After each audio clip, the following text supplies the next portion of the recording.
Calaroga Shark Media.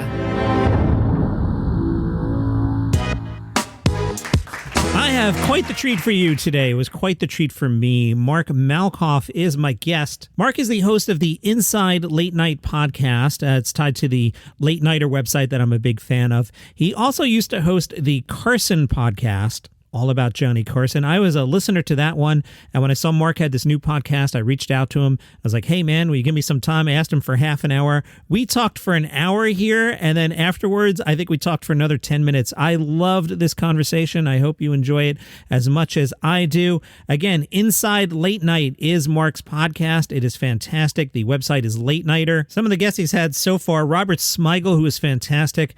Spike Feresten, who you probably don't know his name, but he's been in the Seinfeld camp. His name's come up a little bit recently with the Pop-Tarts movie. The official description, Mark Malkoff, host of the Johnny Carson theme podcast. The Carson podcast explores late-night television, past and present. Again, to be clear, this is a new podcast. The Carson podcast, as we talked about, went almost 400 episodes. This is a new podcast that talks about SNL, Letterman, Conan, and more, presented by LateNighter.com. Guests will include people who appeared on those shows, cast members, writers, staff, and crew. Guests so far have been Rachel Dratch, Robert Smigel, who's fantastic, and Spike Feresten, and he talked about a bunch of big guests that they've got coming up. Here is my conversation with Mark Malkoff. You don't seem old enough to be a Carson fan. I won't ask you how old you are, but I'll go first. I'm 54, and Carson was the thing I watched as I killed time until Letterman came on. As time went on, I got more into Johnny, and we can talk about that. But why are you such a Carson fan? I was a fan of the genre, but definitely Carson was this guy that just fascinated me in terms of his longevity, in terms of his likability, that he could, talk to the A-listers like Audrey Hepburn, and even though he got very nervous with her, and Jimmy Stewart and Hope, and then be talking to kids, and then he's with animals, and then civilians, which were people just, that had never even, a lot of them out of their hometown and never been on an airplane, and just he was able just to be likable and make people feel comfortable. And I think that that's why his success was he just played to middle America. He played to the cities. And in terms of a host, in terms of his skill set as a listener, I don't think anybody has come remotely close. There's a lot of great hosts and things, but I was just always fascinated by him. And then I would hear that he was this other guy. And I just, as growing up as a kid, I just was really fascinated by what he might have been off camera versus on camera. And then I would watch it as a kid with, 6, 7 with my dad. And he would tell me these interviews were actually kind of scripted a little bit. And that baffled me. I just couldn't believe. I thought this was all just, them talking back and forth. Famous people are always witty. And I just was wondering, how do you get a job like that to be he said that somebody would pre-interview and just all these things, what went on behind the show. And I've always just been into him, but I think his stuff, a lot of it still holds up. He's been off the air, 32 years. It's crazy that it's 32 years. I have upstairs, I stole the title from, it was the TV Guide cover. I have a VHS that I labeled Johnny's Last Jam, which was what the TV Guide issue was. Me too. I've got Johnny's Last Show and Jay's first show with the purple set. Sure, yeah. I don't know what I'm going to do with it, but it's upstairs. Yeah, the purple set with all the curtains opening in the montage. And that was live. Jay did the first 2 weeks live, which was pretty unheard of for late night. It still is. But that was an interesting transition, to say the least. That whole weird move of not acknowledging that somebody else hosted the show last week. Yeah, So it stemmed from Helen Kushnick, who was Jay's producer. Jay it was a very unhealthy relationship. And, he basically deferred to her, and I don't want to say she was a bully to him, but it just was not a healthy relationship. And Jay's a very nice man, and she was doing all these things behind the scenes that Jay supposedly didn't know about. And I believe that it's true. And one of the things is that, Bob Wright at NBC, the president's like, I want Jay to thank Johnny, and Kushnick said, absolutely not. And she was just playing. As Bob Wright, I think, said, she was always Helen overplaying her cards, and it led to her demise. But it would have just been the most easy, simple thing for him to mention Johnny. Yeah, and especially Jay had been doing Mondays, so it's not like, somebody dropped in out of space and started hosting the Tonight Show. There was planned continuity there. Carson was baffled by the whole thing just because, Leno would have never been able to do the permanent guest host if it wasn't for Carson. They were always, on good terms. I mean, definitely Johnny privately wanted Dave to take over the Tonight Show. But in terms of Carson Productions, Johnny on the show, Jay was guest hosting for scale. He was getting paid as less as you possibly. And Leno was so smart about it because Leno knew that his club dates, he could play Vegas and all these places and make so much more money. And just thinking I get all these behind me, these guest hosts, which I think 200 or more times, that he would have a better running to get the Tonight Show. I mean, everything was very calculated with him.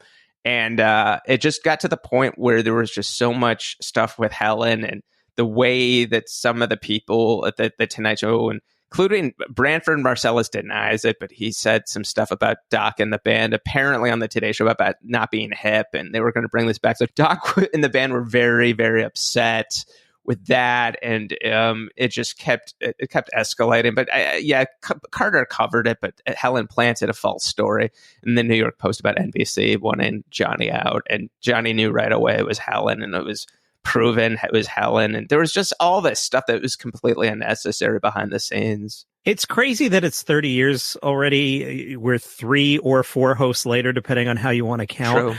True. As I was thinking this morning, getting ready to speak with you, I was doing some self-analysis, and if you had asked me when I woke up over breakfast, I would have said, yeah, I'm a huge late night fan. I definitely talk about it all the time on the podcast.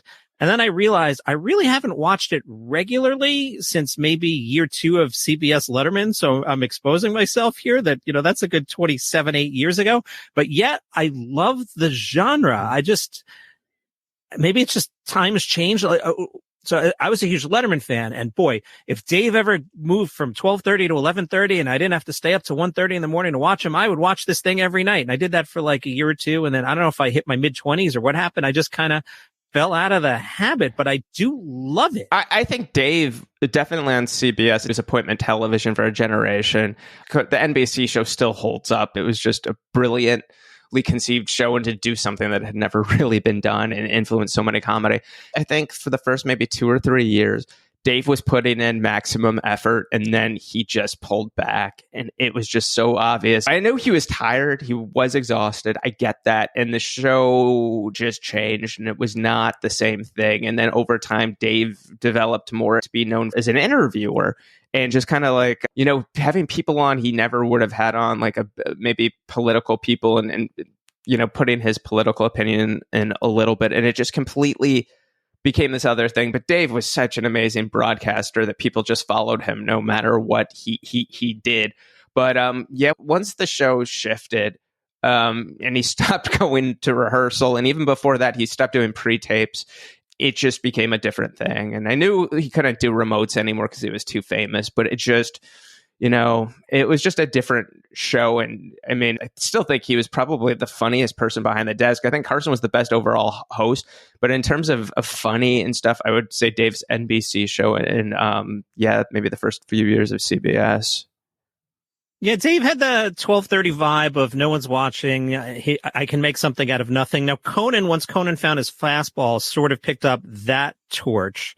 But to me, 11:30 Dave, I always thought of it as the guy at 12:30 was wearing sneakers, and the guy at 11:30 had on an Armani suit, and just that alone was just different. Yeah, to play at 11:30, there's definitely changes that need to be made, but I think any of the shows that the people started at 12:30 and then went down at 11:30, I prefer the 12:30 looseness, and I get the prestige of going to 11:30 and playing to a mass audience, but the necessary changes just, at least to me, people that grew up or that watched the 12:30, it was not the same. And I really do think that in terms of the best work that they did when they were looser and they didn't have to worry as much about making the changes, the 12:30 shows were the best. All right, so let's talk about the new podcast.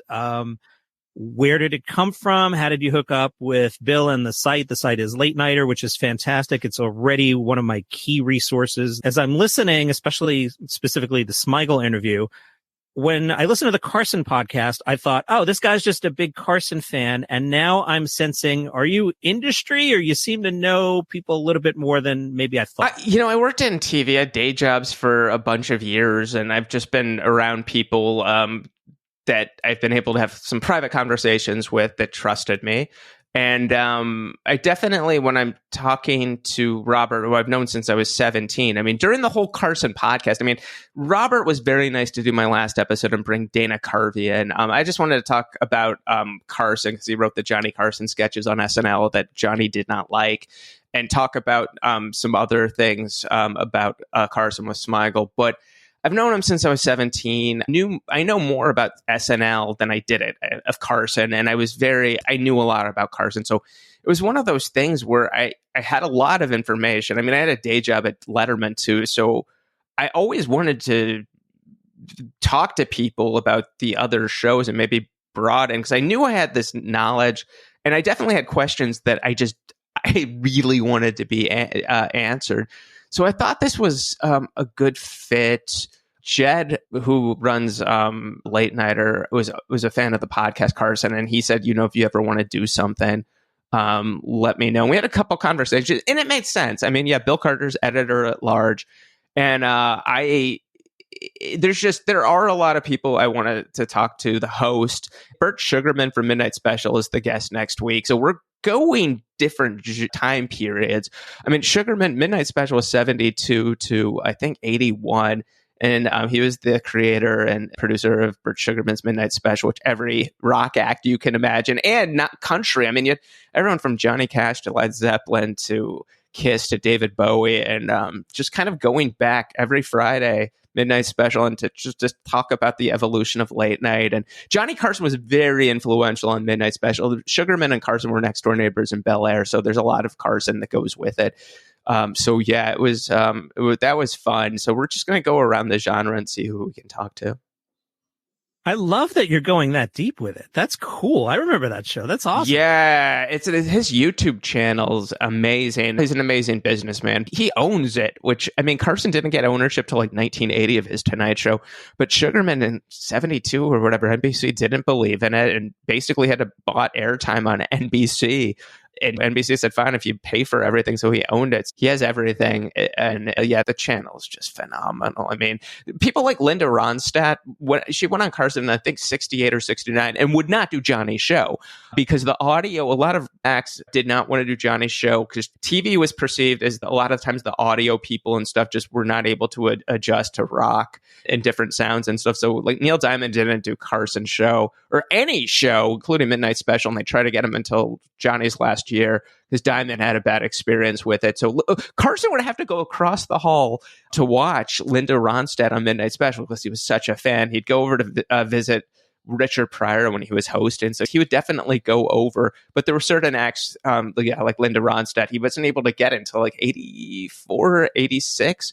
And the Tonight Show, the Carson audio people stayed up till the middle of the night before, just making sure the audio was good. And then, Ronstadt was so happy and ended up doing Carson's show, like, I think 5 more times after that. Are you finding this podcast easier to book? Because I'm imagining, say we wanted to book, I don't know, Branford Marsalis. There's a road to get to Branford Marsalis. But if you want to book somebody from the back offices from Carson circa 1976, that seems to me like it would be a lot harder. I'd rather try and book Branford than a random civilian 40 years later. I'm going wide. I mean, I just asked somebody who worked at the Tonight Show in New York because I wasn't aware of them if they would do it. But yeah, going to a Branford, even though I'd be very surprised if he said yes. He publicly said bad stuff about Jay Leno. Publicly said bad stuff about Carson. I would love to. I'm gonna ask him. You never know. People are going to say yes or no. But yeah, I mean, definitely to talk to some of those types is definitely easier to get to. I mean, some of the people I had to track down took me forever. I mean, months sometimes. The kind of the behind the scenes people. I was just so obsessed with the New York Tonight Show era from 62 to 72. It was worth it. And people like Jason Bateman that were kids on the show now are in like their 50s. So, I mean, it was just so many of the people that I wanted to get were just I mean, they were passing away, and it got very hard to book guests at the end, just because the pool of people that were still around was tiny. And this is definitely a lot easier so far in terms of the booking. But I think it really comes down to so many people. I got a lot of big guests on Carson, and people have been very nice on this. Is for Carson, when I did not know this, it never occurred to me, is that it's one of the best times in their lives, generally, for a lot of these people, and they've never gotten to talk about it at length, certainly. So, I mean, I always equate it to somebody that had the best college experience, but they never get to talk about it. No one really cares, but they suddenly have this audience of somebody that knows all these things about them when they were on Carson and things. And people said yes to me that I never would have expected in a million years. And hopefully this is kind of the same, talking about your first time on Letterman, and just, Dave meant a lot to a lot of the guests and so forth. And so we'll see what happens. I just hope that people will trust me to come on. And my whole goal is to present to my audience things that they probably do not know, things that the guests have never talked about, stories that are maybe they're rarely talked about, buried, but just with Carson and everything. I mean, I didn't ask Rachel Dratch how she came up with Debbie Downer, because she's talked about that on Saturday Night Live so many times in interviews. It's so easily Googleable, and I don't want to be that guy. There's no reason for me to ask some of those questions that they've answered a million times. So we're just trying to go in deeper. And so far it's been fun, and guests have been very generous with their time and with just sharing their stories. You gave me flashbacks when you mentioned New York era Carson Tonight Show, and how so many of the archives are gone. It was kind of cool what Jerry did in the Pop-Tarts movie. Yes. In another life, I worked at WR Radio, late 90s.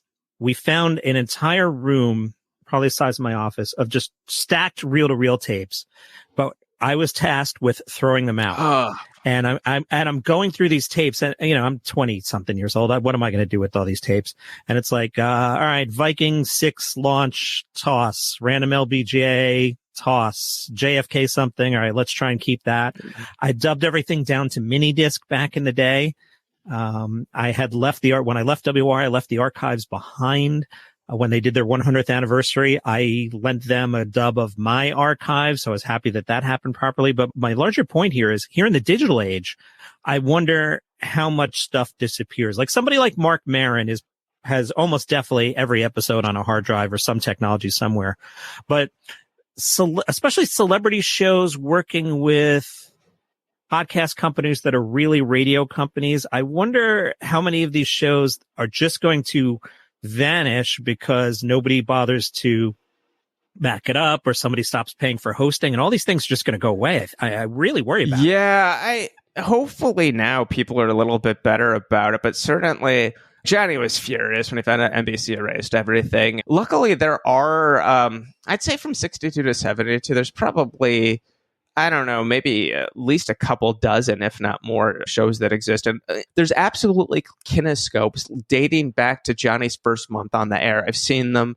It is pretty wild to watch. I don't think anybody's ever seen these clips and things, but you have people like Bob Newhart guest hosting in 64. There's definitely some of the guest hosts and just random kinescopes. It was such a shame that they erased the most pivotal things. It seems like every year, and I could be off on this, that somebody comes up with something and finds something. People did have them in attics and stuff, and whenever they're able to find something, it's like a treasure quest to find some of these clips. The Carson people were so desperate to get clips because they went to Burbank in 72. They moved and had an anniversary show where they couldn't really do anything because all the clips were gone. Johnny and his brilliance requested the Ed Ames thing, so he had that, and they had a few things, but they were actually taking ads in newspapers, the Tonight Show people, around, at least in LA, probably around the country, asking people if they had clips from New York, if they happened to tape them themselves privately, if they could send them into the show for the anniversary shows. It was at that very second that my microphone cut out. So you hear Mark end up on an up inflection there, and I don't respond. I don't really think we got mad at each other. So I figure let's take the break right now. Let's walk up through the Tonight Show. You seem like a very positive guy, so I'm not looking for any sort of pile-on, but let's talk. I'd love to know what your thoughts are on Leno, Conan, Leno to Fallon. We can go quick. Yeah, I mean, I think it's one of those things that NBC could have handled it better. The whole, like, 4 years Conan's going to get the Tonight Show thing. I understand Jay being upset because he was still number one, and it just... Rarely do they just force somebody out when they're number one with all the demographics and the ratings. At the same time, NBC was afraid Conan was going to go somewhere else. I mean, Fox offered him a lot of money to go there. And I just think that they were just afraid of that situation. And then once Conan was given the Tonight Show, Jay was given this 10 o'clock show, which just was okay. It wasn't anything great. It definitely...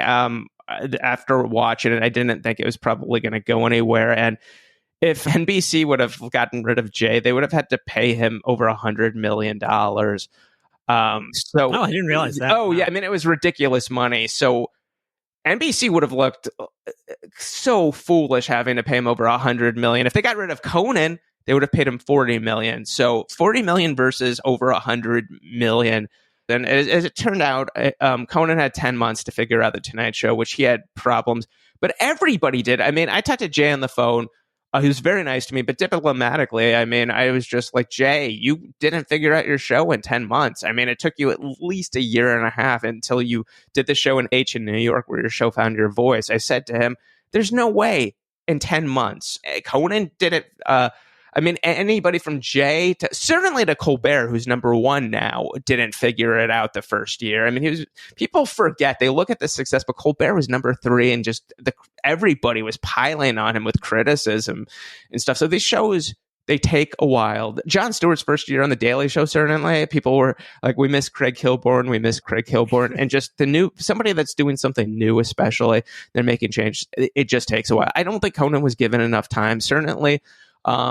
There's hosts, including Jay. If they were only given 10 months, I don't think that they probably would have lasted. So, Conan could have gone to 12. I guess they would have moved the Tonight Show to like 12:05 or something. And I get, Conan didn't want to move backwards. NBC paid him, I believe it was $40 million. And then he went to TBS, which it was tough. I mean, just, people really, I don't think were really watching that as much as they would a network shown it. They did great work. Some of the stuff did very well online. And then Conan now, ironically, doing a podcast once a week, I feel like is more popular than any of the people currently behind the desk. Absolutely. I mean, and they all do a great job. And what Conan does is very different, but I feel like full circle, that was the best thing that ever happened to him. And that he can do his HBO show right now, which is really funny. And I feel like this was his strength. And doing those shows 5 days a week for years is not healthy for the person. Some people, it's just really affected them in negative ways. And I just think Conan's probably in the best possible place, and everything worked out the best it could have. I actually think the Leno 10 p.m. idea was the right idea, but too soon. My premise, if I told you right now you could have 64-year-old Jay Leno at 10 p.m. 4 nights a week on NBC in today's network environment at that kind of budget for producing a show, I think NBC would kill to have that show. Maybe not 74-year-old Jay, but right show, wrong time. Maybe? It could have been. I watched the first show, and there were certain things that I saw that I was like, I just couldn't believe that was the choice they were making. And I just, in my head, I'm like, if they keep making certain decisions like this, I don't see the show going. It was so bizarre to see Jay, the very first time that I know of in his career, challenge one of his guests. Kind of, I'm sure he was pressured into it just to get publicity for the show, but asking Kanye West, who just had, I guess, gotten thrown out of the MTV Awards or whatever it was. I forget what it was for going in front. Taylor Swift won an award, and Kanye grabbing a mic. And I think Jay said, "What would your mom think?" Because Jay, I think Kanye's mom had passed away. It was this different Jay. And obviously I think that they were trying to do different things.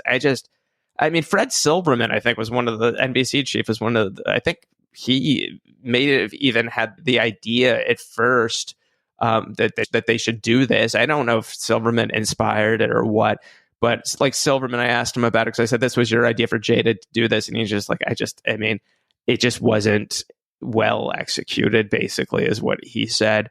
I don't know. Jay, to me, is still one of the best stand-ups. I mean, if you look at the NBC show, the Letterman thing, his stuff is incredible. It just wasn't a fit. And then NBC's like, what do we do with Jay? And then if he leaves, we have to pay him $100 million. It would be a nightmare scenario in terms of the press. I mean, that people would still be talking about that if they had to pay him over $100 million. So it makes sense. He's talking about it anyway, though. I still think if Jay was on at 11:30, I mean, in terms of the ratings, I think he would be really doing well. In terms of the online stuff, they would have had to figure that stuff out. That was not his thing. But no, I think anybody competing against Jay Leno would not be fun for anyone, because that guy's work ethic is just like, I mean, nobody puts the amount of work into anything other than him. His friends will all tell you, his famous friends will all say the same thing. Everyone dismissed him when he was getting his butt kicked by Letterman for the first year or two. And he just, he's just, his whole thing, all he wanted was to be number one, and he succeeded wildly in being number one. I think a lot of people have said the show is largely forgettable, and I don't know how many moments people can go back, specific moments, be like, these were my moments that I remember from the show, other than the Hugh Grant thing, which wasn't even a joke or anything witty. It was just like, what the hell were you thinking? People remember that. But in terms of, people remember certain bits like jaywalking, but specific things that happened on that show, I think that there was a lack in, whereas Letterman, people can go back and just, there's very memorable incidences that happened. The Leno show is different in terms of, I think, what they were going for, but they succeeded wildly in being number one. Yeah, I agree. It's one of those weird things. It was number one forever, very successful, lasted a long time, and just has a vanilla ice cream legacy to it. I mean, it's great, but I think you nailed it. We're not sitting here going, oh, remember the time. Whereas I bet we could go down a very deep 80s Letterman rabbit hole, and maybe some other day I'll invite you on to do that. Yeah, please. Yeah.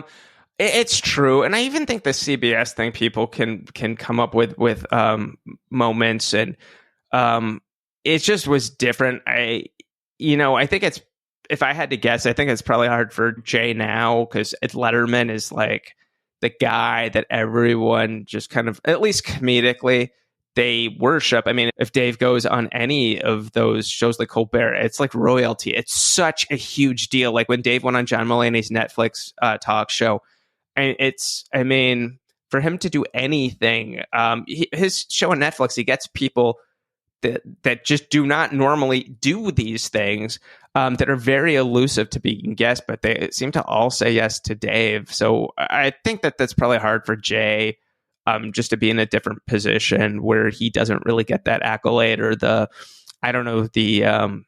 prestige that Dave has given. I'm sure I'm guessing that has to be hard for him. Yeah, I would agree with that. So what did you think of Mulaney?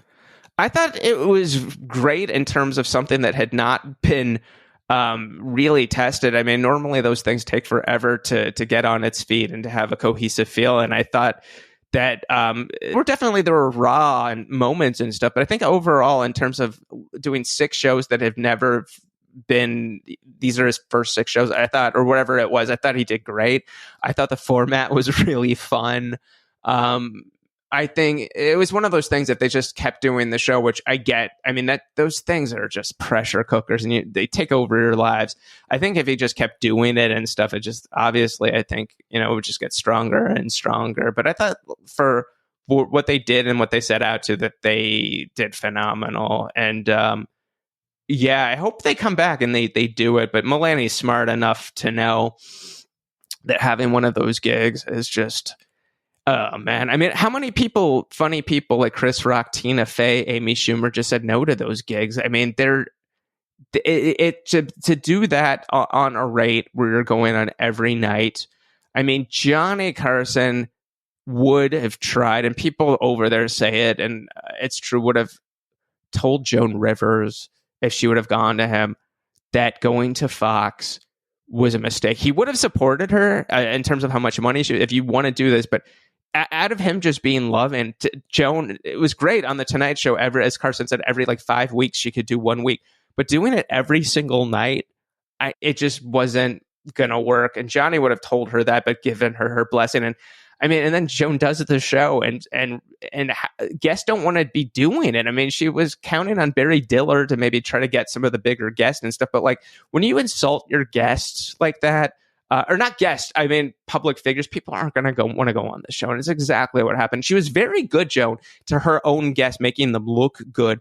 But just in terms of what she was known for and stuff, it just didn't work. And I mean, Joan was such a pioneer and very funny with a lot of her stuff, but it just, to do that every single day is, most people, I mean, Arsenio ended his show after 4 years. I mean, they get burned out. I think Jack Parr did 4 years. Steve Allen might have done 5, but there's a reason that these people got out. Craig Ferguson, it just got to be just too much. And it's that's why it's kind of a miracle that Carson was able to do it for so long. Yeah, he had a lot of guest hosts and things, but still, I mean, I don't think people know this, or maybe you do probably. In the beginning, Carson was doing an hour and 45 minutes every single night in New York.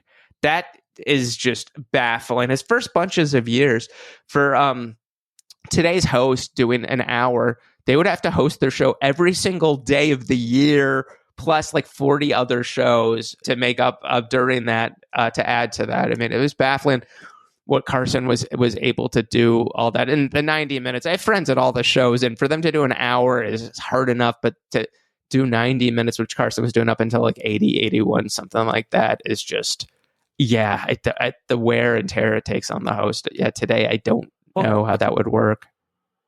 Also, too, the back end of those Carson shows were pretty deep guests. It's one thing to go, hey, my first guest tonight is Jerry Seinfeld. He's got a new movie. Please welcome Jerry. And then shut up and let your guests be funny. As I teach radio, you know this. The famous example is shut up and let your guests be funny. And then the next day, everybody goes, did you see Johnny? He was hilarious. And what they really meant was Burt Reynolds told a great story.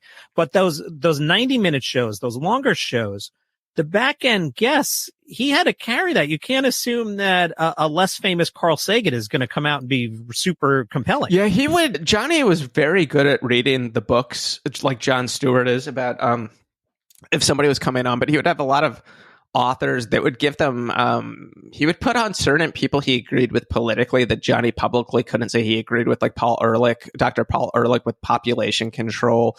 And he would go to dinner with Paul Ehrlich after the show. He'd go with Jim Fowler, zoologist. He'd go to dinner with certain people he was fast. Never famous movie stars, but there was like maybe 3 people, and Paul Ehrlich was one of them, and Carl Sagan, that he was just, Carson was just, I think those were some of his favorite guests, and he would go and just ask them more questions. Very curious man, such as Letterman. But yeah, having those people on at 12:30, and then, once the show went to a 60 minutes, it was like, bye-bye Buck Henry, bye-bye, Phyllis Newman wasn't really doing that. It was these amazing talkers that were just phenomenal. A lot of them went away. Gore Vidal was one person Johnny kept. There were certain ones, but for the most part, the more just the people that I thought really shined on the show, it just turned into something else. But that last half hour, Carson always said, especially in New York, after an hour and 45, that he would just just barely hold on to the conversation sometimes. I found myself, when they first put the Johnny Carson show into syndication, the non-branded Tonight Show reruns on MeTV, maybe it was the 11 o'clock, when it was on at 11. I found myself really attracted to the 70s shows more than the 80s shows. Part of it, the lighting, the style of guests, what you just alluded to, it was more, all right, A, celebrity, B, celebrity, and let's get out of here. And those 70s shows just feel more free-flowing. Even the combination of people on the couch, there's just, like everything else, it's a different time. But I love those 70s. I feel like in terms of it being loose and spontaneous, there's stuff that was supposed to be spontaneous that viewers think are spontaneous. I feel like there could be danger with certain guests and with certain things that would happen on the show in the 80s up till 92. Yeah, I think the 70s, in terms of Carson as having the voice as a host, the best clips I would say were the 70s. I mean, I love Johnny until the end, but if I had to pick my favorite moments, 90% I would pick 70s. And I mean, the 60s definitely is like this time capsule, and they did some really funny stuff in the 60s as well. But I definitely think the peak of the show was 70s. And I've heard people at the top that worked for him say the same thing. The other thing Johnny did that was smart was he went away and stayed away. There's that one Letterman appearance, but we don't have memories of past his prime Johnny. I was talking to a friend the other day. I heard a legendary jock from a New York City radio station still on the air somewhere, and I was like, ooh, it might be time to hang it up. I get it. And just, you don't remember. My last memory of Johnny is showing up on Letterman. It was tough for him to watch certain people that he really admired, like Jack Benny. He felt stayed way too long. Bob Hope was the biggest example, but you know, that was his fear. You want to leave while you're on top, and you don't want to. I mean, there were people like Don Rickles who I loved, and people like Regis Philbin. Up until they passed, they needed that audience. They needed to be in front of an audience. They loved when people would come up to them in public. I know that a lot of people that maybe that aren't in entertainment or haven't been around it think you don't want to bother these people, but some of them, and I've been out to dinner and lunches with them, they need it. They like when people come over. Some people not as much, but there's certain people that needed that. And Johnny was not one of them. People would come up and pay him compliments and stuff. This meant so much. This got me through a tough time, and they would send him letters and stuff. He always loved that. But he almost came back once to do an NBC special. But he had stopped smoking. 92. He had tried earlier many times, but his physical appearance started to change, and he started gaining weight. And I think that probably contributed to some of it, that he just didn't want to look different than he did. And I just think a lot of those factors, he just wanted the work to speak for itself and to not, I mean, he just saw it on the Tonight Show all the time. He felt Groucho near the end too. It's like, why are you going on TV like this? I'm smiling. I'm thinking of Gilbert Gottfried's Groucho impression, which he only did old Groucho. Yeah, Gilbert. Oh man, I was just talking about him yesterday. He was great. He was. I know him a little bit, and I was a guest on his podcast for some bonus episodes, at least one, or I don't know. And I got to spend time with him. I had him on the Carson podcast, and he insisted that for me to interview him, I had to buy him a sandwich, which I did. He was like, Kaiser roll, go to this deli by my house in Chelsea. Kaiser roll with this, and I had to get him a drink and all these things. So it was like $6.50 to interview Gil.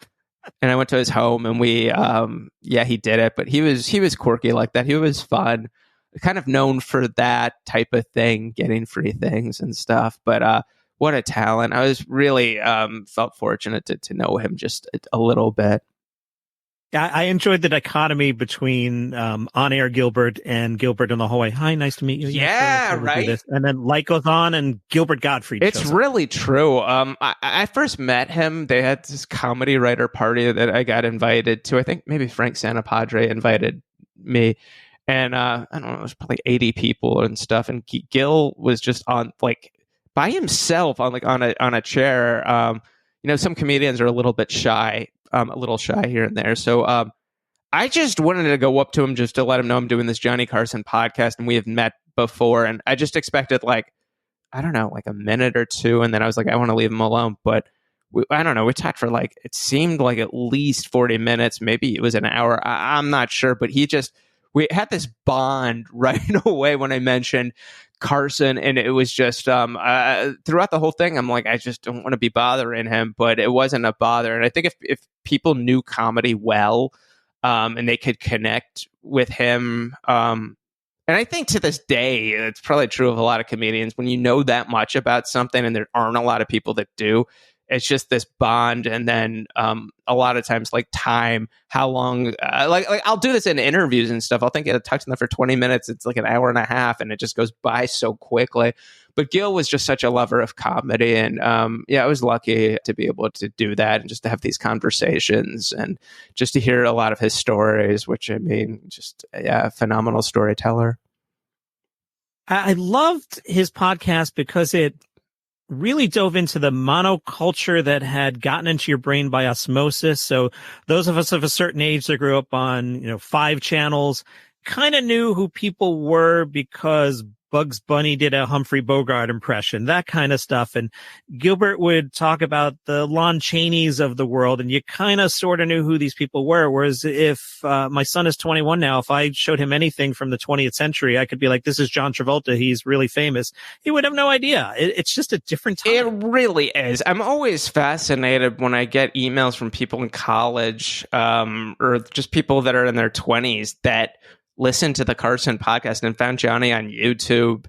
And that people just get into Cavett or anything from the retro years. And typically no one under 40 knows who Carson is. I would probably say people under 30. I don't even know if Leno. I mean, Leno said, it was like only a couple of years after he left that, he was in my hometown where I grew up a lot in Hershey, Pennsylvania, and he was at a theater, and somebody younger person was like, have you done anything else other than this, like stand up? And no clue he was hosted the Tonight Show or anything. Yeah, people forget pretty quickly, but no, they did great. I mean, Frank Santapadre, who's wonderful, did pretty much all the research of the guest, and Gil would just show up and just, sometimes even fall asleep during the taping. But Frank, it was a good pair because Gilbert was charming and had some good questions. But if he was bored, man, you can tell sometimes like 30 minutes goes by. It's just Frank, and you're like, where's Gil? And it's he's.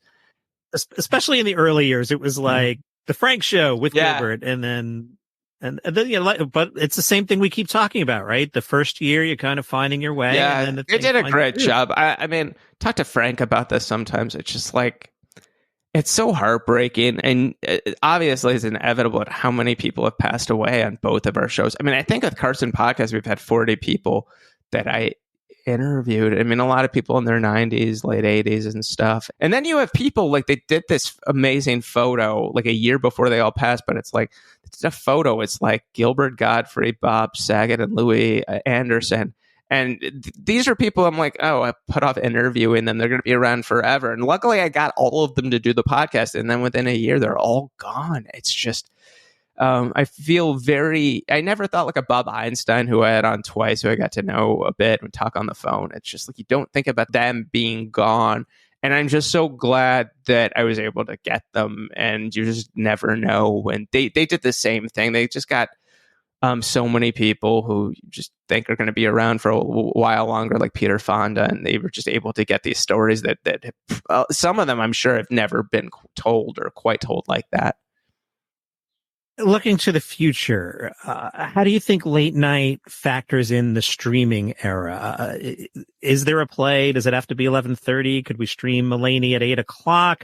Do we not need this anymore? Even the network shows, if Jimmy Kimmel does retire, which I don't believe he will, do you even bother? In terms of the streaming, I think for one of those shows to survive on streaming, that they're going to probably take a more Mulaney approach, which is like maybe they do every a show like Mulaney does like maybe 4 times a year, or whoever it is, maybe does like 6 here at a time. But I can't, and I could be wrong, that there would be anybody doing a show 5 nights a week on streaming where they felt they had to check in. I mean, so many of the metrics are people watching the next day on YouTube and online.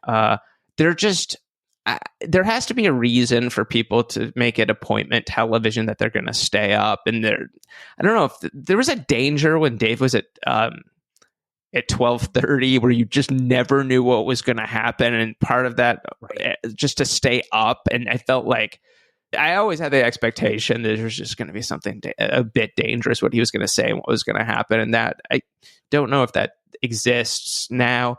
I think for the networks, it's still a cash cow, not as much money as it was. I mean, the viewers every year go down on broadcast TV, but there's still, I mean, you have Harrison Ford on and you're paying him scale. I mean, that started with, I believe, Steve Allen, that there was somebody over there, a producer on Steve Allen's Tonight Show that's like, no, let Sullivan pay them all exorbitant money. We're just going to pay scale. And it stuck. So you can still get these amazing guests. You're paying them not a lot of money. And yeah, I mean, there's this whole myth that Corden's show was losing money, and that's why James Corden left, which could not be further from the truth. It was so not true. They were still making money. It's just they were not what they were. I mean, you could say that with broadcast television. I remember when I was an intern on a Spin City, Michael J. Fox, ABC, when they were still throwing around crazy network money and the parties and just everything was this. And then the network started. I mean, that was back when like people were leaving Saturday Night Live. I think it was near the end. I remember Sherry O'Terry and Chris Kattan after SNL, they got big network deals, her at CBS and him at ABC. And it was still like the peak of the network, paying writers that couldn't even write, create sitcoms, like crazy money for development deals. And I remember when it started stopping, and it's just, oh man, it's just network. It happened with network. It's it's in terms of the primetime stuff and with how it's dealt with now, it's night and day. And it seems like with late night, it's just different. I mean, I hope I'll share this with you. I haven't really talked about it this much. There were 2 late night shows where the network made the head producers and the hosts take significant pay cuts to stay on the air. It was never talked about publicly that I'm aware of, but these are people that I think would be very surprised their shows were made to take a hit just because they weren't what they were. And it's what it is. The shows kept going. It's possible one of the hosts was paying out of his own pocket to his staff, the producers, just to make up for the money. I'm not sure. But everything changes and stuff. I think those franchises will still be around. I mean, NBC very smartly just put Fallon's 10th anniversary in primetime, and it did well. But as I told somebody over there, they should be doing that every year. A couple of years ago, I was talking to somebody high up on the totem pole, and I'm like, you have to remind your viewers that Jimmy Fallon has done all this memorable stuff on the shows. With guests and gotten all these people that normally don't do talk shows and stuff, and just remind your viewers. I mean, Fallon's whole template was try to be Johnny Carson. He still to this day doesn't come out before the show to do a warm up like most of the other shows because Johnny did not. Kimmel, when he first started for most of his years, would come out before the show because Dave did, but then Rickles was told him, I'm like, why are you coming out beforehand? It ruins the energy. You want to come out like being shot out of a cannon. And Kimmel said he's tried it, and Rickles was right immediately, completely. And Jimmy noticed it was better for him not to do the warm up. But Fallon, Carson didn't do the warm up. Fallon doesn't do the warm up. Fallon's in Carson's old studio in 6B. There's a lot of similarities towards both of them, but one of them that he should be doing every year is an anniversary show. I mean, you have to remind your audience of especially in prime time, why you exist and the work that because he did. I mean, it's a different show than the other Tonight shows, but as a clip show, they have some amazing stuff, and I hope that they continue to do that with the clip shows. Yeah, again, back to Letterman. Those first 5 years that he did anniversary shows, and I think you make a great point that Fallon for a clip show, Fallon's the one. I mentioned to somebody high at NBC that when they do the clip shows, they should be 8H because 6B is, I mean, they expanded it, but it's still a tiny studio. But he did it at 8H, like Leno when he was in New York. It's just the energy of having more people, especially people close up. You can have people really close up. Like if you watch Saturday Night Live, they have those seats that are just right there. And when Leno, the first time he went to New York, I mean, I was there. I was in those seats right close the thrust stage. It was so successful and worked so well. He went back to Burbank, and that's when they built the thrust stage that was right there. And I felt that Fallon it would have just been so much more exciting for him and the audience, just a different energy if he did it in 8H for the anniversary shows. And maybe they will at some point, but it makes a difference. The reason I'm laughing now is last night my daughter had a school performance, and a bunch of the students got up and sang songs. And I was doing this thing that I tend to do where I'm the last person to clap. If you clap, I give it one more clap.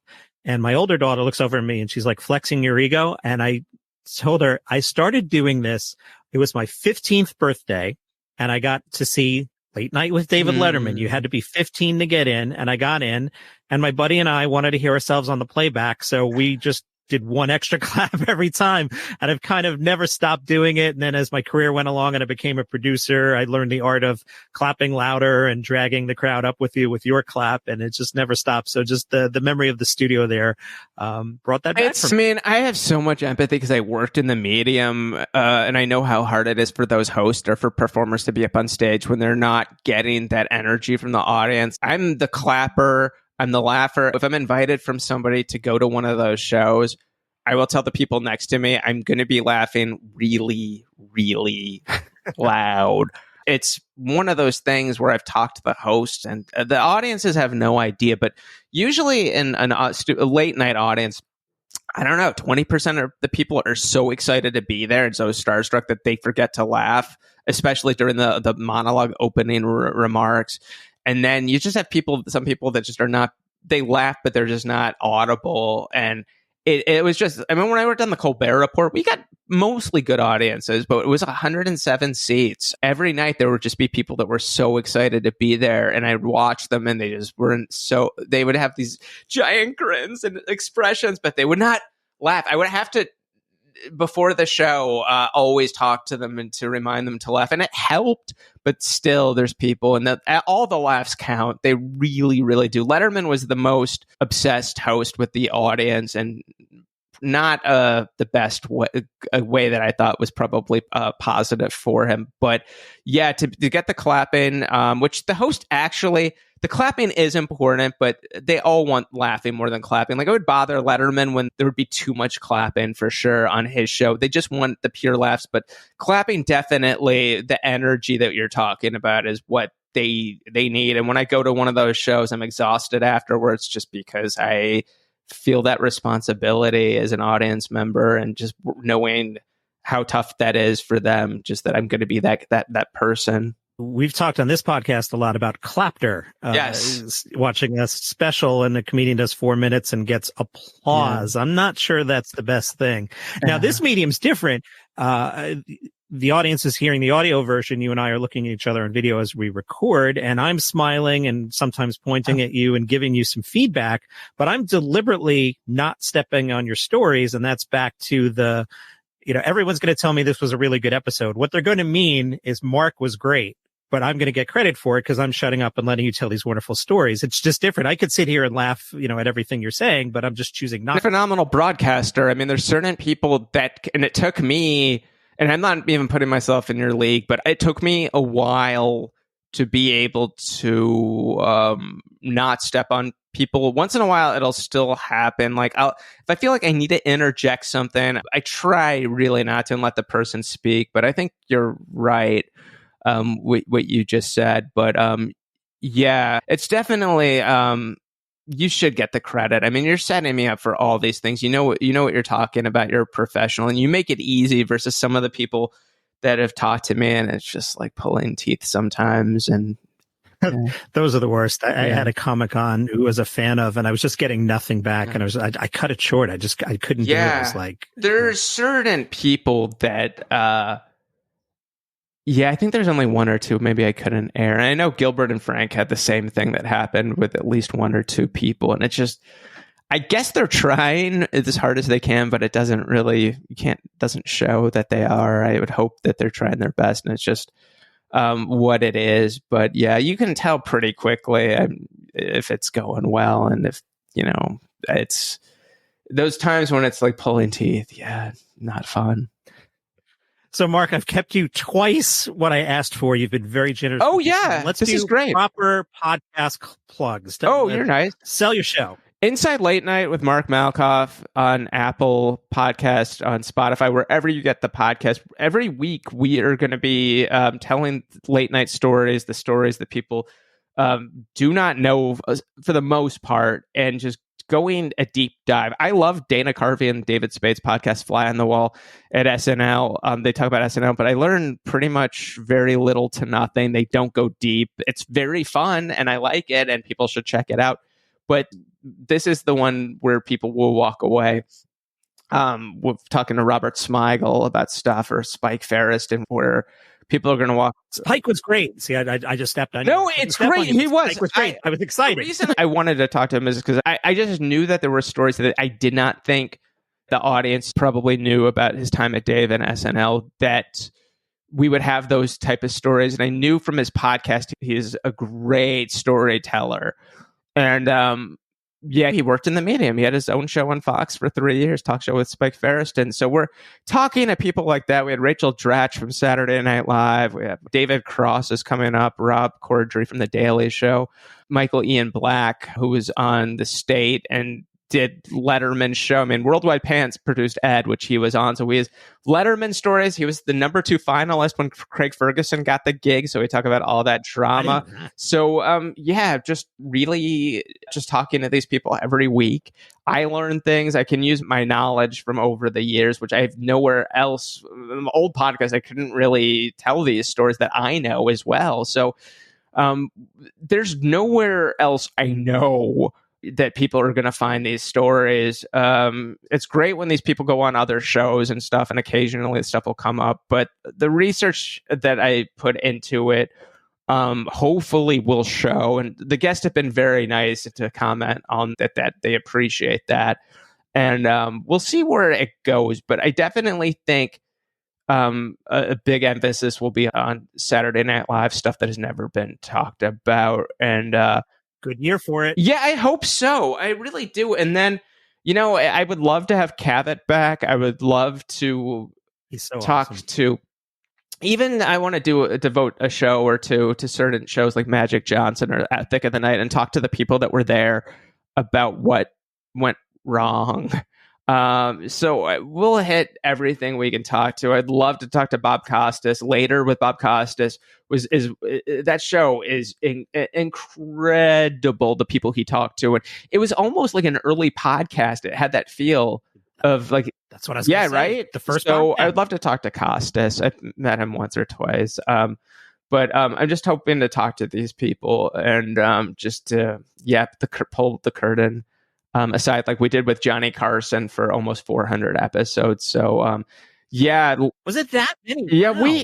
I could have kept going. I just was really, really tired, and it just didn't make sense for me. But we did almost 400 episodes of that show. It was 390 some, certainly. So, latenighter.com /podcast. You can listen to the podcast as well and see it. Pretty good. Normally, I think they've been doing transcripts as well, which is really nice on Late Nighter. And you can go to Late Nighter just for if you want to know ratings, the guests that are coming up. And they've Bill Carter talked exclusively to Jimmy Fallon. I know they've had some of the Daily Show people exclusive interviews. So definitely with Late Nighter, they're doing stuff that you're not going to find anywhere else. And I'm glad that you like the site. I think it makes sense for me to be there with them, and I'm glad that they're having me, and they've just been very supportive of me. Fab. Well, I hope you come back. When something comes up at Late Night, maybe I'll use that as an excuse. Oh, please! This is great. I mean, I fun. don't get to talk to a lot of people like this that know what they're talking about with Late Night in terms of the history, in terms of the power players. It doesn't happen a lot that I get to talk to somebody like that. So, this was fun, and I'd love to come back at some point. And I appreciate you asking me. Man, wasn't he great? I hope you really enjoyed that. Inside Late Night is the name of that podcast. Definitely check that one out. I hope to have Mark on again. I really enjoyed that. Could have done another hour easily. Back tomorrow with a normal episode. Hope you enjoy that one. See ya.